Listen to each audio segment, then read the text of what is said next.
Hello, guys. David here. Welcome back to the DGR podcast. I hope you're all doing well. I'm going to do a solo podcast today. I'm just back from Italy. This is episode number 38. I'm a little bit out of practice actually because you hopefully have been listening every week, but I haven't recorded an episode in a few weeks because those episodes that we put up last week and the week before with Yuri and Alice got really good feedback actually. But we had them previously recorded, so it's been a few weeks since I recorded an episode. Episode 38. Hope everyone is good.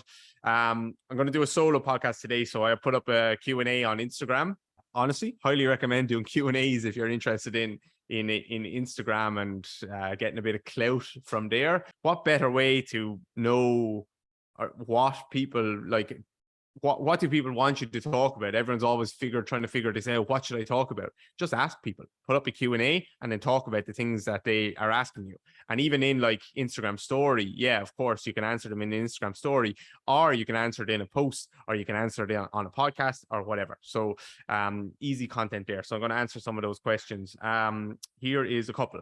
One is about Scaps. So I've put up a few different things about Scaps recently, and I got lots of questions about that, of course. So Scaps that wiggle, the same concept as Scaps that are high and wide. So I put up two posts recently, one about Scaps that wiggle and one about Scaps that are get high and wide. The high and wide one was only yesterday or the day before, I think. So I'll talk a bit about that.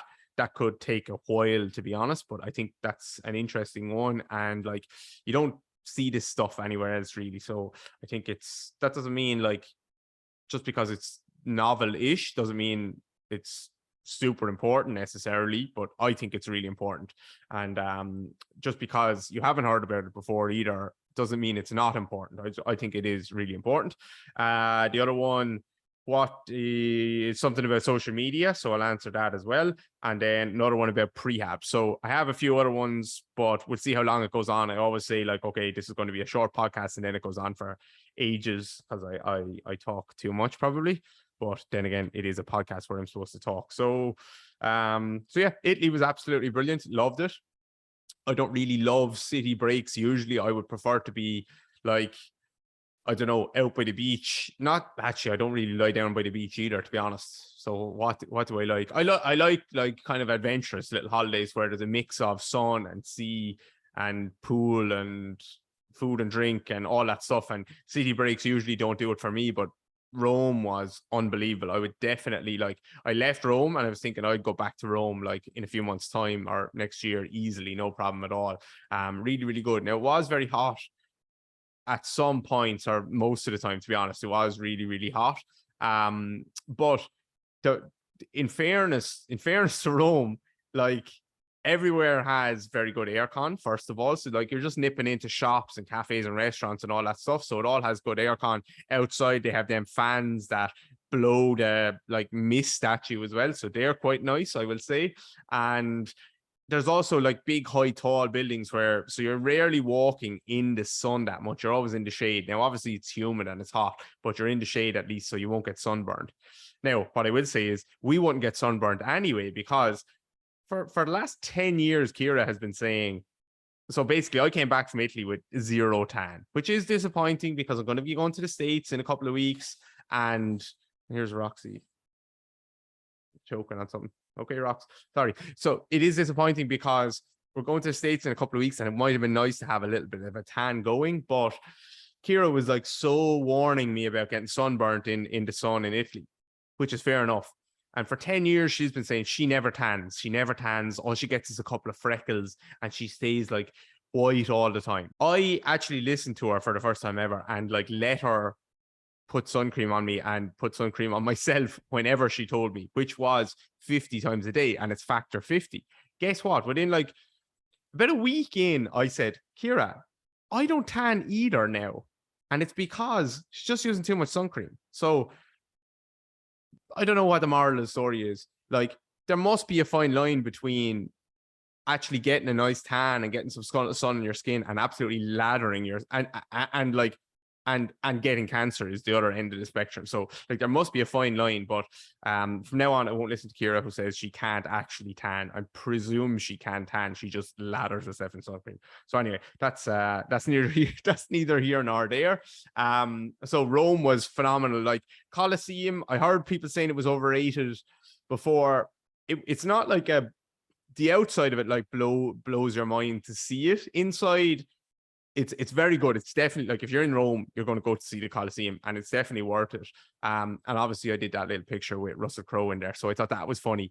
And Russell Crowe was actually in Rome at the same time we were in Rome, and he was in the Colosseum the morning, a few hours before we were there. So unfortunately, I didn't see Russell Crowe, but Colosseum was very good. The Vatican was phenomenal. The Vatican was absolutely brilliant. Like we had a tour guide there, most relaxed Italian man ever, like lounging around. And he had a little flag. No, sorry, all the other tour guides had these big long flags to wave to their group. He had a little piece of paper and he just tore a little corner on the piece of paper so it stuck out.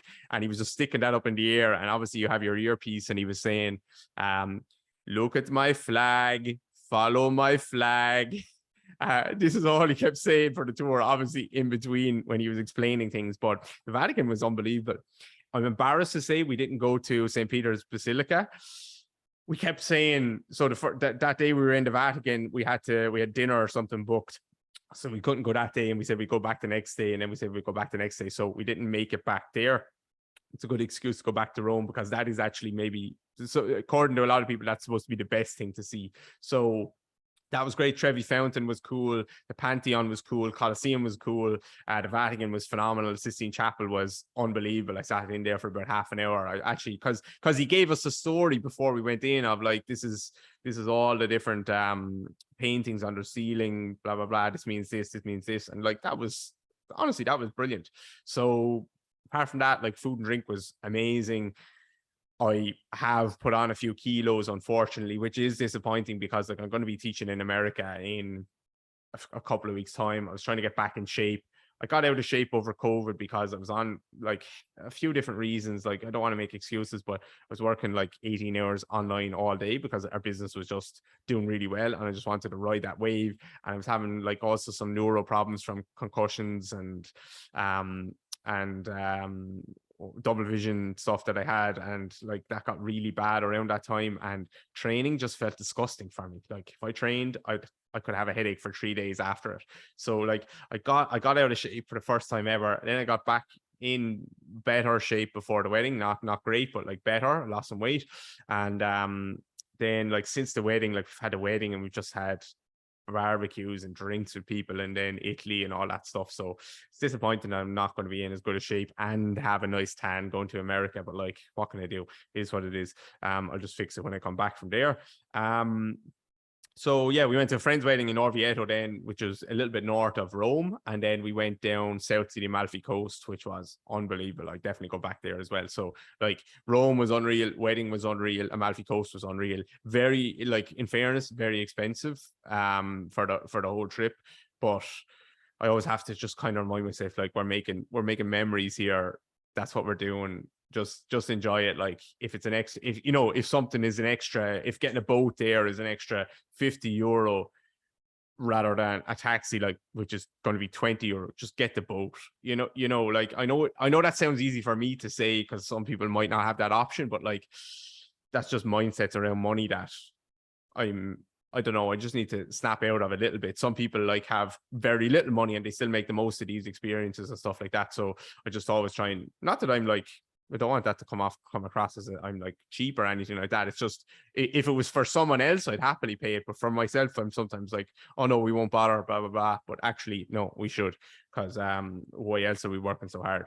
So, okay, some of the questions. So I'll go straight into the social media one because I'm kind of half talking about that. And it was basically, how do you manage to stay active on social media while you're on holidays? Do you have a social media person, or do you ever take a break from it? The answer is I don't have a social media person, and I don't really take a break from it. I do back off a lot, a good bit when I'm on holidays. Obviously, like you don't see as much content from me. The podcasts were pre-recorded that we put up. Obviously, every podcast is pre-recorded, but these were like recorded while I was still at home, so I wasn't recording podcasts while I was away. I have some posts planned, but I don't like wait to publish them, or I don't have them planned to publish or anything like that. I have just some posts in my mind that I will put up while I'm over there. And I obviously back off a lot on stories and stuff like that. If it was just me on my own, I would like just sack off social media probably completely while I was on holidays. But we're a business now, and I always have to say this to myself and say this to Kira, and like we talk about this as well. There's like a third person in this relationship. So it's me, it's Kira, and the business is like this other person that we always need to, not always, sorry, but like we need to consider when we're talking about life and stuff, right? So that the business is the third person. The business also needs to get fed and looked after and nourished and helped to grow and all of this stuff. It can't be neglected. So this is a really important concept. And this is something that I think about, and it's something that's very helpful. The business has several stakeholders in it. I'm a stakeholder. Kira is a stakeholder. Everyone listening to this podcast, like customers and clients, are stakeholders. Alice and Chris, who work with us, are stakeholders. The people who edit the podcast, the people who write the show notes, the people who just consume social media and actually aren't buying anything from us at the moment or whatever, they are stakeholders. The people who learn stuff from us and our members, they are all stakeholders, and they're all like, we want to remember that we are trying to serve them in some way, shape, or form all of the time. And the only way the business will continue to grow is if we look after our stakeholders. Just like any other business or any other club, it has to look after its stakeholders. So when I am on holidays, I can back off on social media, but unfortunately, the thing with social media is it's like a TV show. And once you have decided to turn on a TV show and start watching it, you need another episode. Like if you love a TV show, you need to have new episodes all of the time that you want to consume. You can't just leave a TV show hanging and like there's not another episode to say what's the next thing, what's happened next, what happens next. So social media, that's how I view it. It is a TV show, and every day is a new episode on like, well, depending on how often you post. I don't post every day, but like most days there needs to be a new episode with new information and new value for people that people enjoy, or a podcast or whatever. So unfortunately or fortunately, however way you want to look at it, social media is a TV show. And just because I'm on holidays, the TV show can't just get cancelled. If it was just me, maybe I probably would. But because we have so many stakeholders, it can't just let them hang. I can't just have no new members coming in and like there's not going to be people going to Chris's classes, or like just not doing social media, and like Alice gets no bookings, or whatever, or us, like, or we're like, we just feel like we're taking from the business by taking our wages but not actually putting anything else back in. So that's the answer. I don't take a break. I back off a little bit, and I back off a lot, but I make sure I keep going with it, because once you turn on the TV show, I recommend saying, this is why like people shouldn't necessarily just say, I'm just going to start going mad on social media, because like you have to remember, if you're going to turn it on, you can't ever, well, I don't know about ever, but like you really don't want to turn it off. You can't afford to turn it off if it becomes a big part of your business. So this is why maybe you shouldn't turn it on in the first place. All right. Secondly, what do you think about Prehab? Is it worthwhile? This is a big question. So I suppose where Prehab is worthwhile is obviously pre-op. So someone's going in to get an ACL reconstruction, and like they should train before that and build up their quads and get as strong as they possibly can before that. So that's quite worthwhile. If you even want to call that prehab, I wouldn't even call that prehab. I would just say you're just strength training up until that point. Okay. So like Dinny was with his ACL, he was scheduled to go in and get a little bit of a meniscus clean out like halfway through or just after halfway through the rehab process after he got the ACL done, because whatever, the surgery didn't like clean up the meniscus issue as much as it could have or whatever. So like before that was scheduled, so he had 2 weeks. He was going to be going in there in 2 weeks time or something like that. He was just having a niggle that just wouldn't go away. And I just said, I don't think it was 2 weeks. It was like a week. I said, basically, I'm going to get you to go heavy back squatting every single day for the next week, because even though it's a very minor procedure and it's only going to take you 2 weeks to recover from it, and hopefully we'll be back where we started. There's going to be inhibition. You're going to lose a bit of muscle, not even the muscle, but there's going to be a bit of inhibition. There's going to be like coordinative damage. There's going to be another scar there, all of that stuff. So like, we're going to get as strong as possible. So what do I think about prehab is like, I think that's important, but I just don't call that prehab. I just call that strength training. Turns out in the end, he actually didn't need to get it, because he responded really well to the work we were doing as prehab for his knee, and he didn't need it. So we just said, okay, we're just going to keep plowing ahead. So so that's what I kind of think about prehab in that way. Apart from that, like,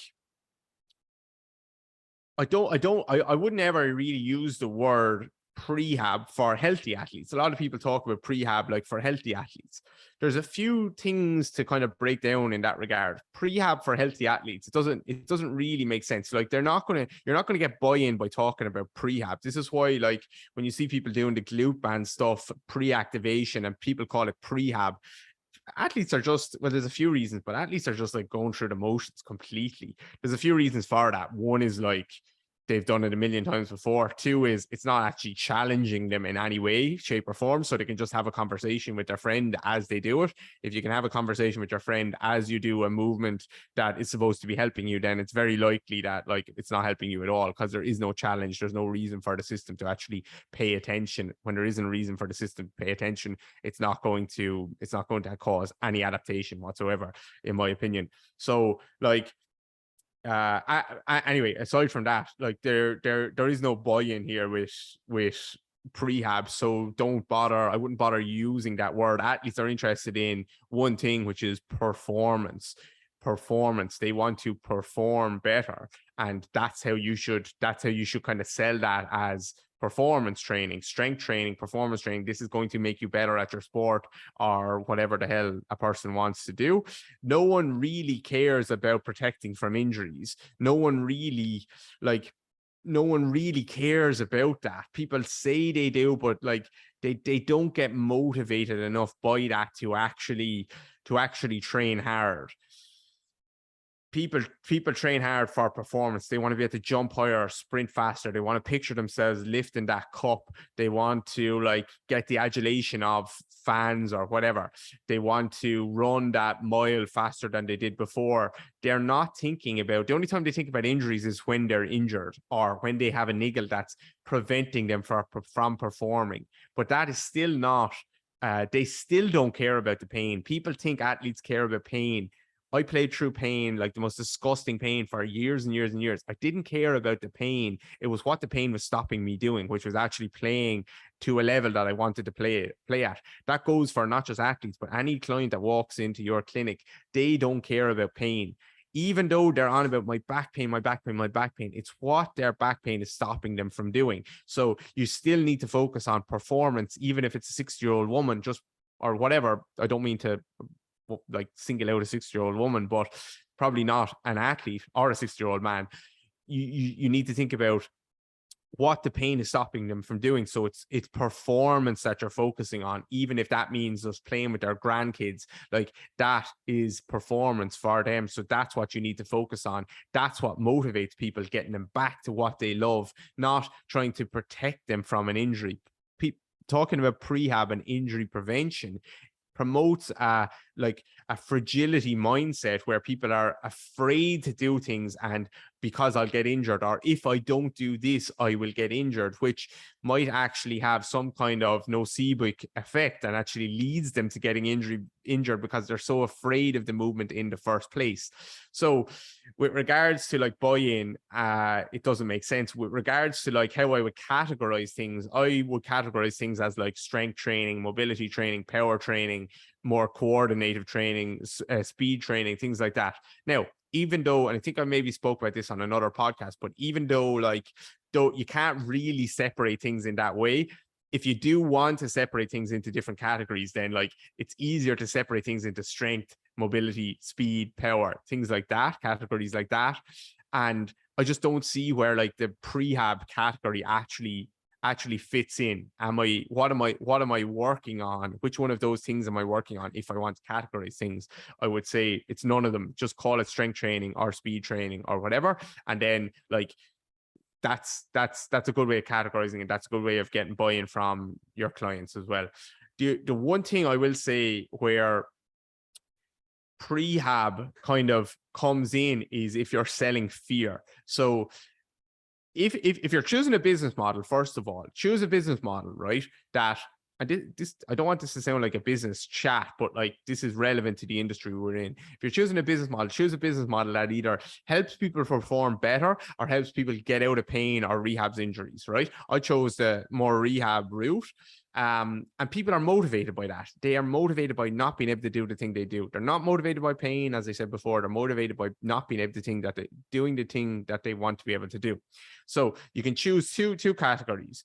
Rehab and like physio is a surefire way to like do really well and make some good money for the most part. The shittest chiropractors in the world are making serious money because people are coming into them a lot because they can't do the things that they want to be able to do.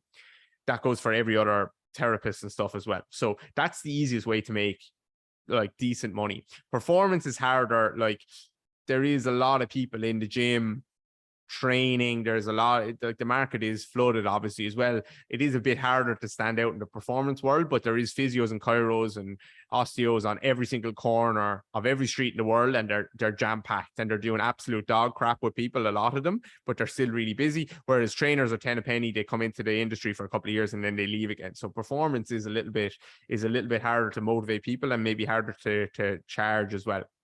Now, where prehab kind of comes in business-wise is you're not going to be able to sell prehab unless you do it incredibly unethically, like let's say the GoTag guys are doing, where and I don't usually call people out, like, and this isn't a call out by any means, but like they will say, if you don't do what we do, what we're saying you do, you will have a career-ending injury. As we all know, like you can't predict injuries, and as we all know, the things they do is dog crap for the most part. So, like that's what they're saying. They're putting up videos of ACL tears, Achilles ruptures, and they're saying this is because you didn't train the way that we train. That's what they're saying. There was a sponsored ad on my Instagram feed from them maybe a year ago, and it was a video of one of their trainers or something, and they were saying, if you don't run like this, which he was running with like feet turned in straight, it turned in, not even straight. It was the worst looking run I've ever seen. If you don't run like this, and if you run with your feet turned out at all, that is the cause. Not even like that could be the cause or part of the cause. That is the cause of knee pain. Great way to motivate people, great way to get people to pay attention, because if anyone has knee pain and they see that ad, they're going to look down, and if their feet are turned out at all, they've just realized, I know the cause of my knee pain now. I'm going to go to these people to fix it. So like, if you're going to sell prehab, which is if you like, there's a good chance you're going to get injured if you don't train in this way and in the way we're saying to do things. That is selling fear. So fear is another great way of making sales. Evoking emotion is a great way of making sales. So like making sales by helping someone to get to professional level athlete, and all the money and fame and acclaim that comes along with that. There's a lot of people doing a good job selling that. No problem there.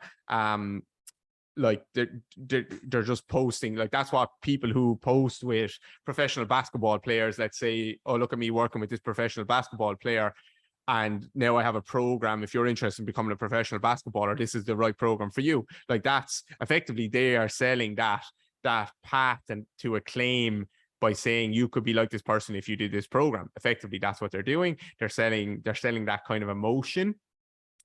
Rehab and physio are selling the emotion of like getting people out of pain and getting people back to doing what they love doing, even if they don't realize that, even if they're focusing on the pain, there's still the underlying thing of, we're going to help you get back to playing tennis or going for a run with your friends or playing with your grandkids. At least that's what they should be selling, because that's what actually keeps people motivated and helps them get better.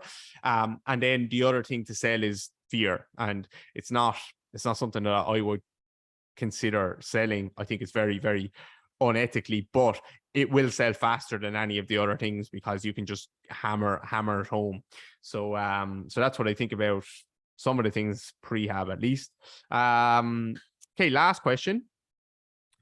Is scaps that wiggle the same concept as scaps that are high and wide? So what I would recommend doing, if you can, is having a look at my Instagram, because I have 2 posts there that I put up, and that's what these 2 posts are in reference to. So let me just have a quick look. So there's one, spine and ribcage mobility is like the thumbnail on it. I put that up yesterday, and then let me see. Oh, I have shoulder blades need to wiggle. It's a black post with white writing. Shoulder blades need to wiggle, and that was put up on the 17th of July. And then if you swipe across, you'll see a picture and a video of Kira. It's just while she's walking, and her shoulder blades are kind of jiggling and wiggling on her back as she goes for a walk. So someone is asking, are they the same concept? Yes and no, they're the same concept. And I just put up a video on the members site about this yesterday as well, the scaps getting high and wide. So if you're a member, go and watch that. And if you're not a member, sign up. Make sure you sign up and go and watch that. It's 20 minutes on scaps that get high and wide, and getting scaps high and wide and what that means for us and stuff. So I would recommend going and watching that. And like, it is important. Like it is really important. So they're kind of the same thing, because scaps getting high and wide and scaps that wiggle. If scaps are retracted and depressed down, they won't wiggle. They're not sitting actually on the rib cage. And they're just pushing the spine forward. So like, even you, if you're sitting down or you're walking and you just pull your shoulder blades down and squeeze them together, feel how your spine pushes forward and everything around the back of your body actually just braces and squeezes together. That pushes your spine forward. Now, when you go for a walk or a run, they aren't going to wiggle. There's no relative motion there. They're not going to like jiggle and move in opposition to each other. Just like when your left leg swings forward, your right leg is back. And so left leg in front. When I'm walking, right leg behind, right hand in front, left arm behind. So this is this alternation. This is the same alternation that you should see at the scaps when someone walks or runs or does a lot of things. This reciprocation, where one is more protracted, one is more retracted, one is more elevated, one is more depressed, one is more upwardly rotated, one more downwardly rotated. You see this opposition at the scaps. That's what I mean by wiggling, because that opposition of, even if you just sit there and think, okay, I'm going to depress one scap down and I'm going to elevate the other scap. Can you now feel, if you now depress your right scap down and elevate your left scap, can you feel how that laterally flexes your spine to the right? That side bends your spine to the right. So depressing one and elevating the other side bends me to the right, which also helps me hike up my right side of my pelvis. So it closes off the right side of my rib cage. So that is like reciprocation, alternation at the scapula. When people are more depressed and more retracted on both, the spine gets pushed forward, the scaps aren't really resting on the rib cage anymore, and they actually just get locked into place. So that's scaps that don't wiggle because they're not high and wide in the first place, right? So when I put up the post of scaps getting high and wide, this isn't I say, and I again, like, go and watch this, because this isn't, it's hard to speak about, but this isn't just elevation of the scapula. Like, I can just shrug my shoulders. If everyone just shrugs their shoulders up to their ears and like pulls their scaps up with them, they're not sitting on the rib cage either now. They're just like kind of floating in space, but up higher. They're actually almost disconnected from the entire body there. So that's not, like, when I say high and wide, that's not what I mean either. There is a skill to getting them high and wide, but getting them to pull out high and wide gets them kind of out of the way of the spine, gets them to rest a bit wider on the rib cage. It doesn't push the spine forward. It doesn't push the spine too much back either, although there is a bit of a retraction of the rib cage that comes along with that, not depression of the rib cage, which is what will happen to a lot of people when they elevate. Their shoulders come up and over and their sternum drops down in front. So scaps won't wiggle if they don't get high and wide. Where I will go first with people if they are retracted and depressed like that is I will teach them that concept first of getting scaps high and wide, and that's usually enough to start to get them to wiggle because they're now gliding over the rib cage. The rib cage is retracted back a little bit, and there's space kind of around the middle back and between the shoulder blades. Let's call it from between the shoulder blades down to the bottom of the back of the rib cage. There's space there now. You lose that space when you're retracted and depressed. That part of your spine down to the lumbar spine just gets pushed forward instead. You can actually see this if you look at someone with their top off. You stand behind them and they go for a walk or a run. If you see you'll see scaps that are kind of retracted and depressed. They won't move on their rib cage and they actually turn like a fridge. Their whole body just turns left and right. They might still have arm swing. Don't let the arms confuse you and say, actually, their arms are swinging. Look at their scaps. Look at a video that I put up of Kira and look at how her scaps wiggle on her back. Arm swing doesn't necessarily mean anything good is happening. It's just everything is turning as a chunk. Oftentimes, these people will swing their arms too much to try and generate the motion, but the scaps aren't actually wiggling. So you will see that they arch their back a lot more. So it's not the same thing. How else can I, or it is the same thing. Sorry, it is the same thing. How else can I kind of illustrate this is if you put your hands on your chest, like, how do I describe this? Like, let's say a girl was in the nip, and someone like opened the door and saw the girl in the nip. The first thing she would do, now let's pretend she has pants on. She doesn't have a top on. The first thing she would do is like cup her boobs, right? So cup your boobs and just hold your hands like that. Now depress your scaps down, your shoulder blades down your back and squeeze them together. And now just twist your body left and right. So rotate left and right, but keep your shoulder blades depressed and retracted back. What you'll actually feel is that a lot of your rotation, it would be easier to do this in standing, by the way, than sitting, but I'm going to do it in sitting. What you'll feel is that it's a lot of your rotation comes from your lumbar spine or from like the lowest parts of your T-spine down into your lumbar spine. So you won't feel your T-spine rotate really at all because it's actually driven forward in space and there's just no space for it to rotate because it's so compressed around the back of the rib cage. And when I say T-spine here, I mean the back of the ribs as well. Whereas this time, someone just walked in on you, you're a girl in the nip, you grab your boobs, and instead of just like elevate and pull your shoulders up to your ears, don't depress or retract either, but just actually kind of let's say we're grabbing our boobs and we're going to pull our elbows in towards our sides. So my elbows are now touching my sides, and I'm actually going to do the opposite of that. I'm going to let my elbows kind of reach out to the sides. But as I do that, as I let my elbows reach out to my sides, my hands are still on my boobs, but I'm gonna feel my scaps actually pull apart as they do that. So they're going to move away from the spine, move away from each other. Now I'm going to keep them apart, and I'm going to just elevate them up my spine just a little bit, but I'm actually trying to pull like the back of my rib cage up towards my head as well. So don't think of it as just shrugging your shoulders up to your ears. Think about pulling like the bottom of your scaps up to your ears as your elbows stay out wide and as your hands stay on your boobs. Stay nice and long there through the back of the spine and the shoulder blades nice and wide. And now try and rotate. Now do a twist where you turn your chest left and right. If you're standing, you can let your whole body turn, and what you'll actually feel is that you get a lot of rotation all the way up through your thoracic spine. Most people won't get any rotation like in the upper thoracics. Don't worry about that. That would take a lot more practice and skill and opening up. But like through your middle back, you rotate more, and on between your shoulder blades, you rotate more because there's actually space to rotate there now. So that would be some kind of a feeling that I could give you without actually coaching you through this, of the difference between like trying to rotate on a scap that is on scaps that are retracted and depressed down. And funnily enough, so many people have scaps that are retracted and depressed down.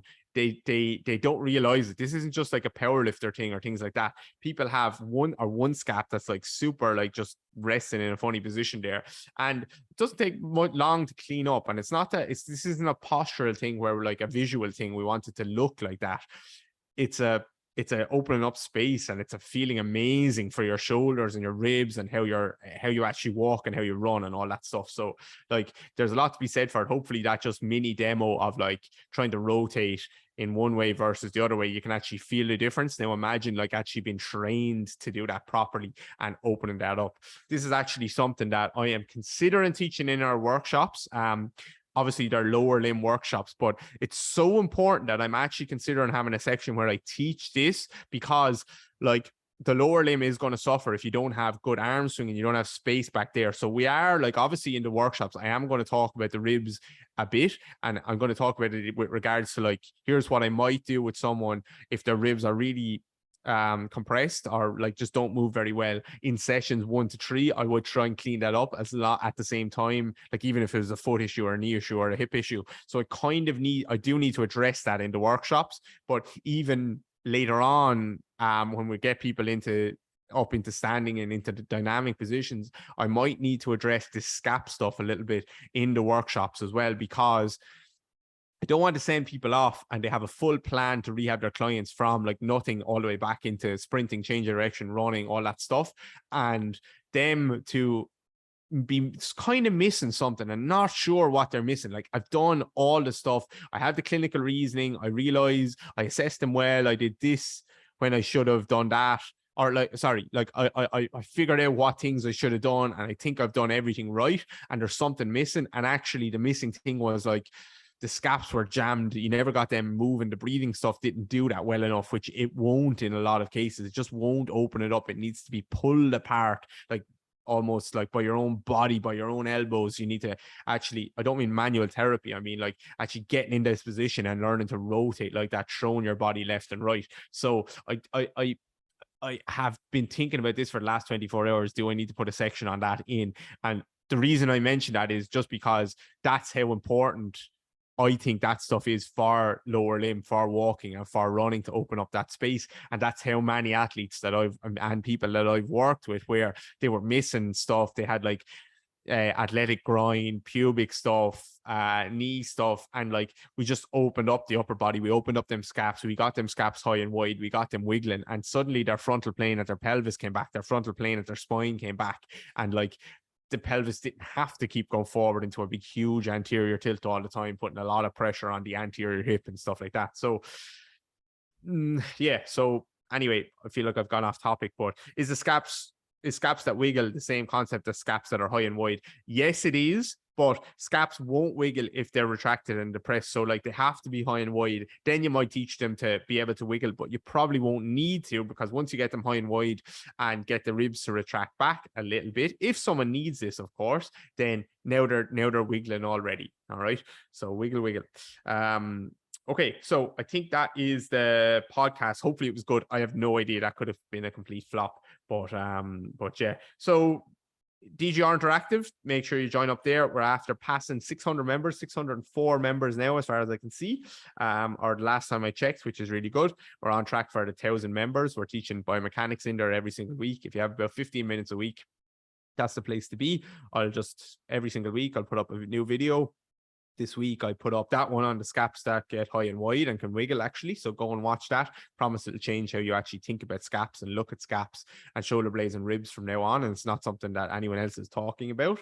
And obviously there's some examples of exercises where I'm coaching someone there. And that would apply to like a lot of your medicine ball throws and stuff like that as well, to be honest. And last week I put up an example workout for a narrow ISA. So there's like an example squat workout. So a narrow infrasternal angle client. You probably don't want to back squat them. They just won't work very well for them. not that you couldn't, but like you don't want to overly do that too much, I don't think. Whereas like a wider person will handle that no problem in a lot of cases. So back squat away for a lot of them. Just don't overdo it either. Like any exercise, not just the back squat. But I put up an example squat workout. So what might you do with a narrow ISA? And there's like 4 squats there and the reasoning behind it and all that stuff.